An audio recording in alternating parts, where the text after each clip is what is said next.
Lucas capítulo de número 14, a partir do versículo 5, diz assim a palavra de Deus. Lucas capítulo 14, a partir do versículo 15. E ouvindo isso, um dos que estavam com ele à mesa disse-lhe: Bem-aventurado o que comer pão no reino de Deus. Porém ele lhe disse: Um certo homem fez uma grande ceia e convidou a muitos. E à hora da ceia mandou o seu servo dizer aos convidados: Vinde, que já está tudo preparado. E a todos, a uma, começaram a escusar-se. Disse o primeiro: Comprei um campo e preciso ir vê-lo.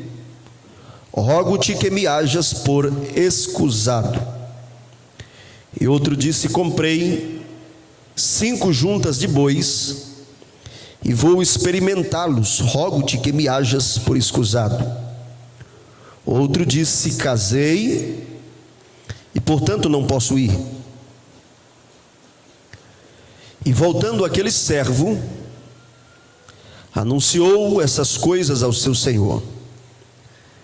Então o pai de família, indignado, disse ao seu servo: Saí depressa pelas ruas e bairros da cidade, traz aqui os pobres, aleijados, mancos e cegos. E disse o servo: Senhor, feito está como mandaste, e ainda há lugar.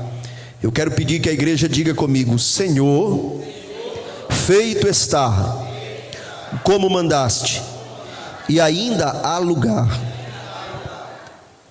Prosseguindo a leitura, e disse o Senhor ao servo: Saí pelos caminhos e atalhos, e força-os a entrar, para que a minha casa se encha, porque eu vos digo que nenhum daqueles varões que foram convidados provará a minha ceia.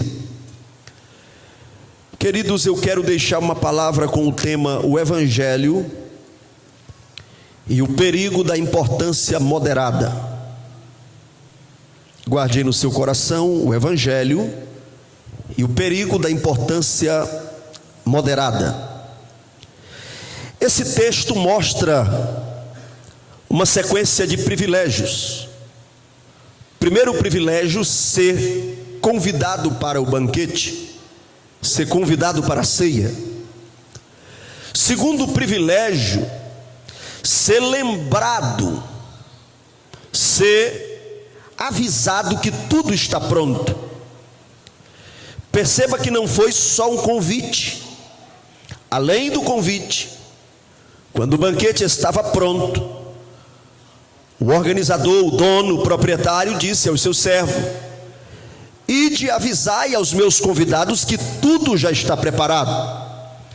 Então são 2 privilégios: o privilégio de ser convidado e o privilégio de ser lembrado que tudo está preparado.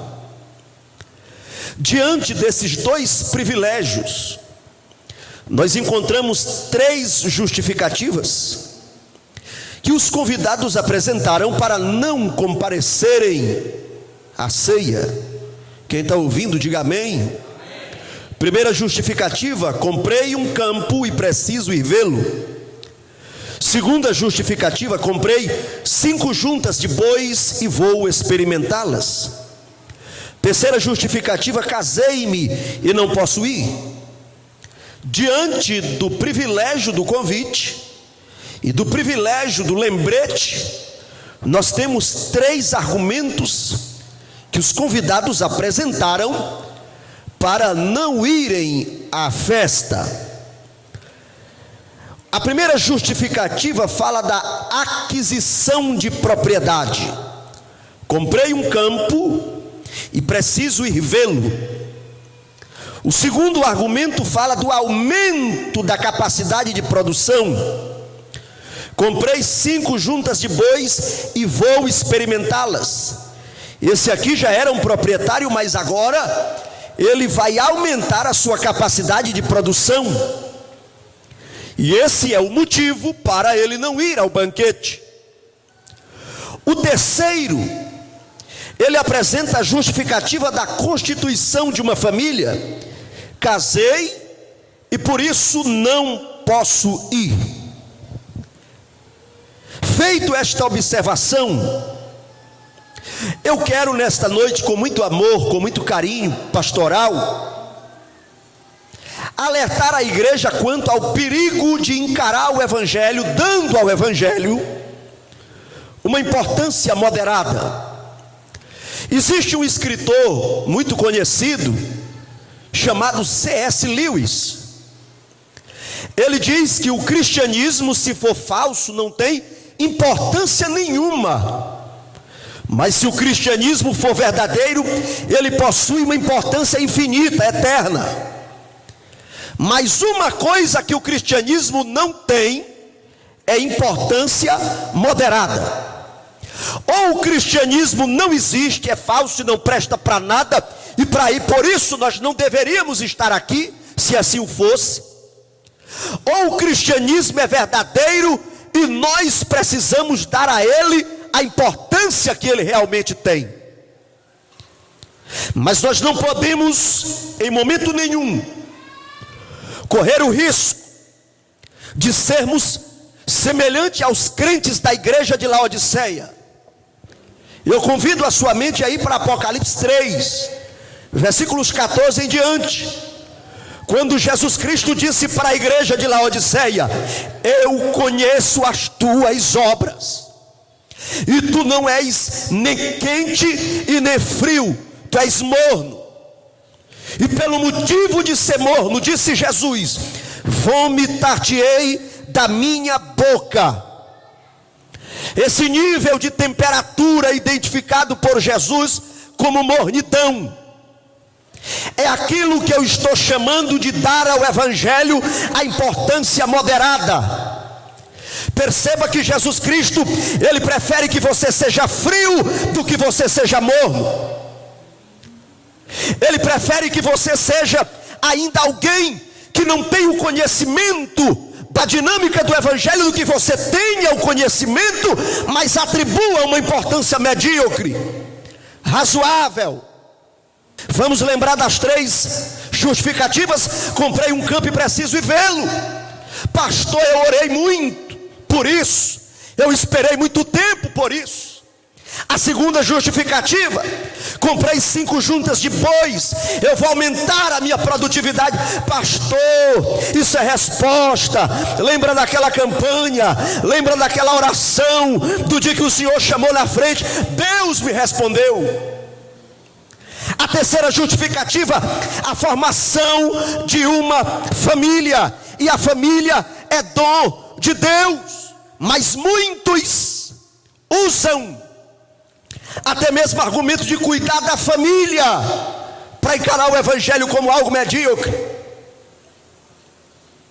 Que exemplo passamos para os nossos filhos quando eliminamos com muita facilidade um compromisso na igreja por causa do entretenimento? Que exemplo estamos passando da reverência, do amor e do temor que temos para com o evangelho? As bênçãos de Deus, elas virão, irmão. Eu creio num Deus que abençoa, eu creio no Deus que responde, mas Deus nos dá as bênçãos para que nós as administremos. Bendito seja o nome de Jesus para sempre. Eu não quero de forma nenhuma desmotivá-lo a ser produtivo, a ser produtiva. Eu não quero que você se desmotive em relação aos seus sonhos, mas o que eu realmente quero esta noite, queima no meu coração, é que você entenda que Jesus continuará sendo para sempre a prioridade da sua vida. O verdadeiro cristão não tem problema ele ter um título, não tem problema ele ter um diploma, não tem problema ele ter propriedade, mas toda vez que você prisca num crente verdadeiro, a glória é para Deus, o motivo é Deus e a prioridade é Deus. Bendito seja o nome de Jesus para sempre. Eu venci porque Deus estava comigo. Eu prosperei porque Deus esteve ao meu lado. As minhas habilidades não é a justificativa maior para aquilo que Deus tem feito. É a mão de Deus que está sobre a minha vida. Não seja um crente morno, porque o crente morno, ele causa náuseas em Jesus. Se Jesus disse em Apocalipse capítulo 3, versículo 14, 15 e 16, Jesus Cristo disse: vomitar-te-ei da minha boca. Eu acredito que eu já usei essa ilustração aqui antes. O que é que acontece antes de você vomitar? Você sente náuseas, você sente nojo. Irmãos, o evangelho customizado, o evangelho da tendência, o evangelho dos números deste mundo não tem mais compromisso nem com a palavra de Deus, nem com o Deus da palavra. Não tem compromisso com a cruz. Mas o Deus dos céus deseja e está falando à igreja: nós precisamos aumentar o nível da nossa temperatura espiritual. Oh glória! Nós admiramos os mártires do primeiro século, que morreram pelo evangelho, mas hoje nós temos dificuldade de viver pelo evangelho. João Rus morreu pelo evangelho. Savonarola morreu pelo evangelho.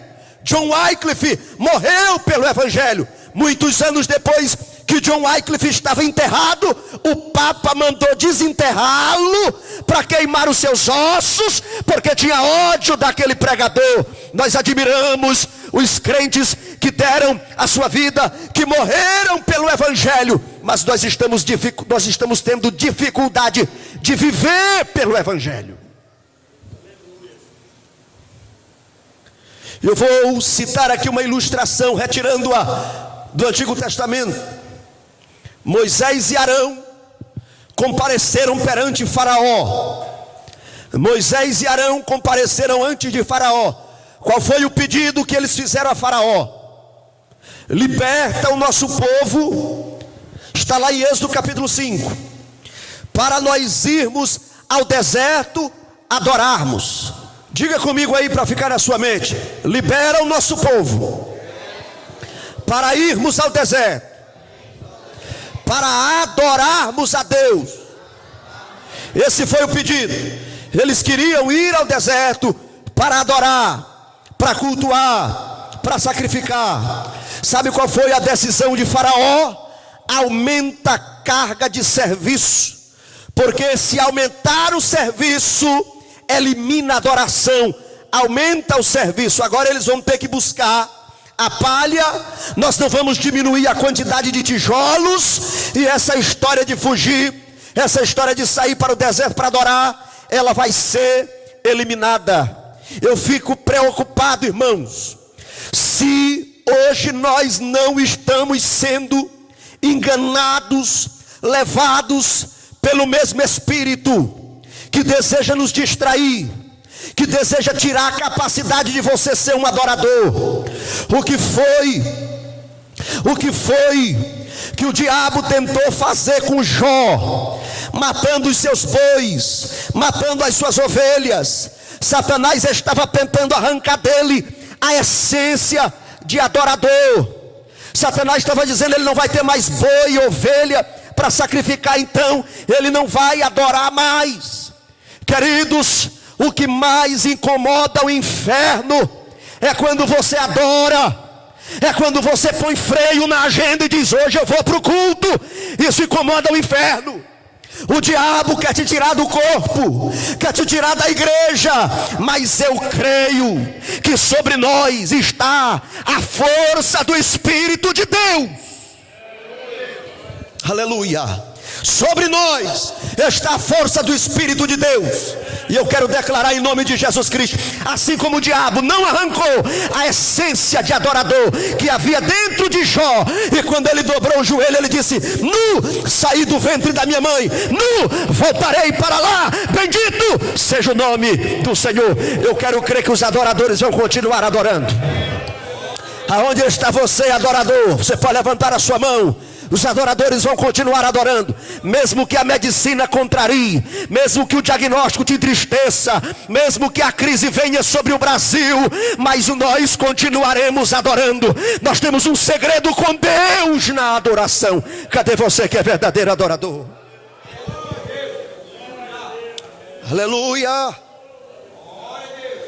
Eu não estou pregando contra a nossa produtividade. Eu estou alertando a igreja para não considerar o evangelho com uma importância intermediária. Eu costumo dizer que Deus, ou Ele está em primeiro lugar na sua vida, ou Ele não estará em lugar mais nenhum. Em Cantares de Salomão, capítulo 5, versículo 12, tem ali a expressão: seus olhos são como olhos de pombas. Eu estava pesquisando, estudando, e eu encontrei que a pomba é um animal cujos olhos não têm uma visão multifocal, não tem uma visão assim semelhante a nós. Nós temos uma visão principal e temos uma visão periférica. Você percebe que alguém chega no lugar mesmo que você não olhe, porque há uma visão periférica. Você capta o que está na frente, o que está do lado, os vultos, movimentos. A pomba, ela possui uma visão aplicada, unilateral. E lá em Cantares de Salomão, capítulo 5, versículo 12, há essa referência dos olhos como olhos de pombas. Meus queridos irmãos, se nós trazermos isso para o contexto cristão, deixa eu lhe dizer uma coisa: nós estamos olhando para muitas direções. Às vezes as muitas imagens estão atribulando a nossa jornada. A mulher de Ló não conseguiu olhar em uma única direção. Os anjos de Deus a socorreram ela e a sua família, para eles não morrerem. Mas a visão dela não focou. Ela estava com saudade de Sodoma. Ela deu só uma olhadinha, mas ali foi a sua sentença de morte. Hebreus capítulo 12, versículo de número 2, a Bíblia diz que nós devemos prosseguir olhando para Jesus Cristo, que é o autor e consumador da nossa fé. Glória a Deus. Se nós olharmos para o mundo, tem muita imagem que nos atrai, tem muitos outdoor, muitas cores que nos atraem, o movimento, a dinâmica, a beleza deste mundo, mas o nosso compromisso é com Jesus. Nós estamos aqui de passagem. Qualquer hora dessa a trombeta vai tocar, os céus vão se abrir, e o nosso endereço definitivo é lá aonde está a igreja que tem esta esperança. Oh, glória a Deus. Se o evangelho é importante para nós, aqui eu finalizo para nós tomarmos a ceia.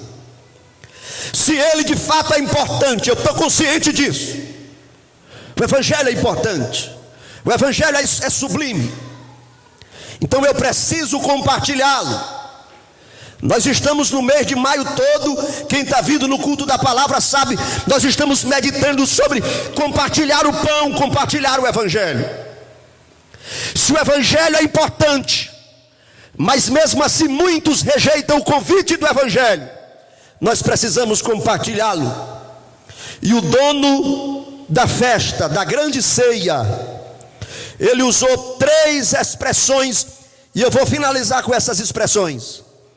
A primeira expressão que ele disse ao seu empregado é: depressa. Diga comigo aí, depressa.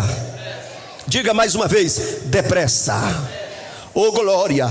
Irmãos, nós estamos tão lentos com relação à obra da evangelização. Nós estamos tão devagar. Nós estamos diferente do áudio, que a gente não tem nem paciência para ouvir mais no WhatsApp. Coloca lá no 2x. Mas em relação a evangelizar, parece que nós estamos descendo abaixo de 0. Parece que nós estamos colocando no modo lento, câmera lenta. Mas o dono do banquete, quando percebeu que aquele grande banquete estava sendo ignorado, ele disse para os seus empregados: depressa, sair pelas ruas, tragam os aleijados, tragam os mancos, coloque para dentro, porque o banquete está preparado. Quem aqui acredita que Jesus vai te dar graça para ganhar a tua família para Cristo?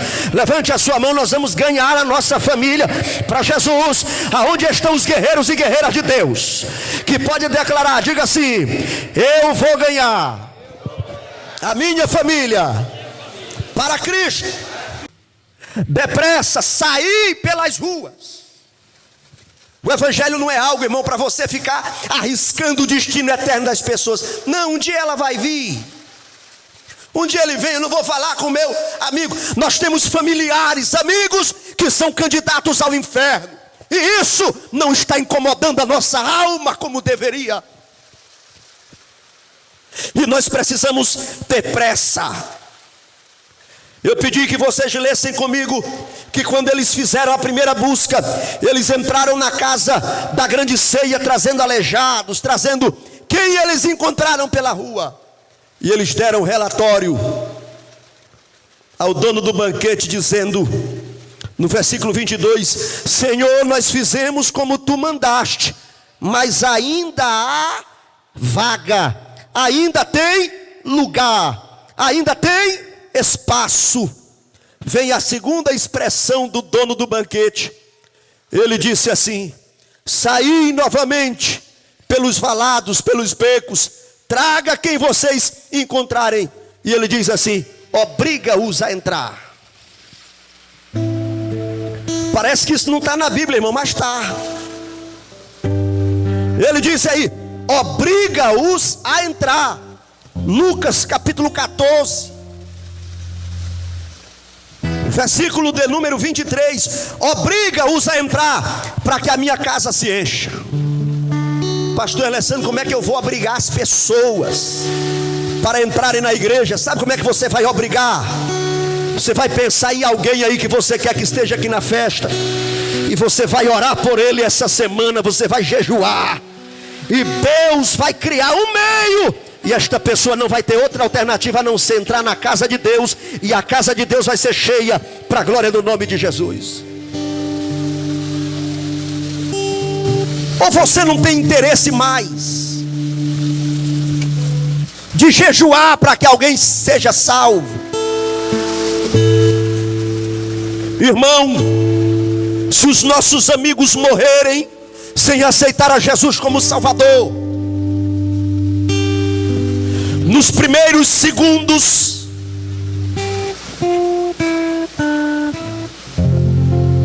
que o seu corpo finalizar os sinais vitais, essa pessoa que a gente tanto ama, esse amigo, esse parente, será levado para as trevas exteriores para aguardar o juízo final em plena consciência. Não existe apagão depois da morte. Alguém morreu, apagou tudo. Não.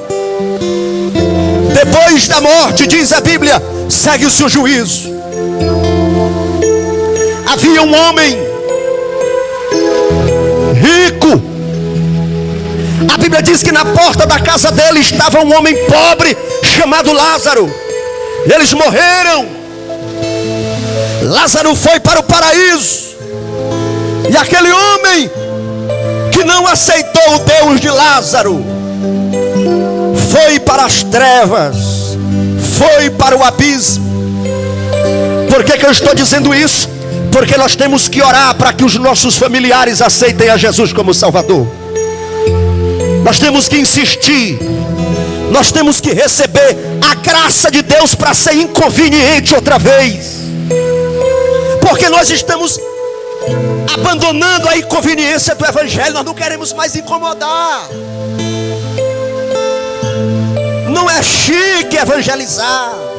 Eu sou uma dama, eu sou madame, eu sou empresário, eu sou alguém de nome. O que é que vão pensar de mim me verem em uma rua? Deus vai derramar sobre nós a graça para ser inconveniente.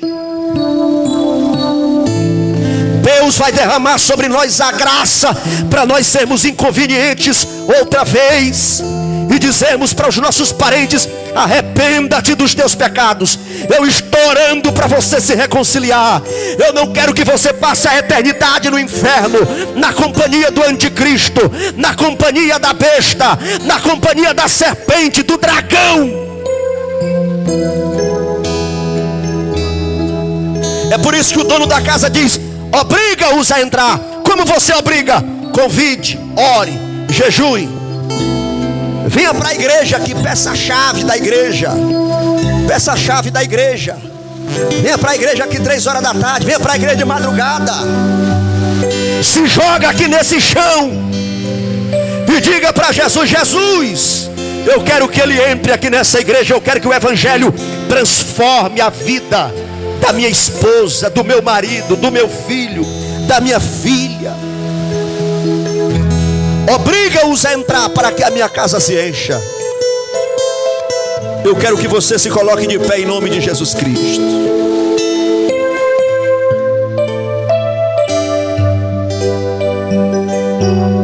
Oh glória! E se o Evangelho é falso, esqueça ele agora mesmo. Mas se o Evangelho é verdadeiro, coloca ele acima de todas as coisas. Levante a mão assim, ó, acima de todas as coisas eu coloco o Evangelho. Pegue a Bíblia aí como exemplo. Pegue a Bíblia e diga: eu coloco o Evangelho como prioridade absoluta da minha vida. Diga para Jesus: eis-me aqui, Senhor, eu quero ganhar almas. Eu quero ganhar almas. Aleluia. Aleluia. O banquete está preparado. Eu estou fazendo parte do banquete. Você está aqui para participar do banquete. E nós vamos saquear as almas, tomá-las do diabo e trazê-las para a igreja, para que elas recebam a Jesus. Quem pode dar glória? Quem pode abraçar este desafio? Deus vai te dar graça para você ganhar almas.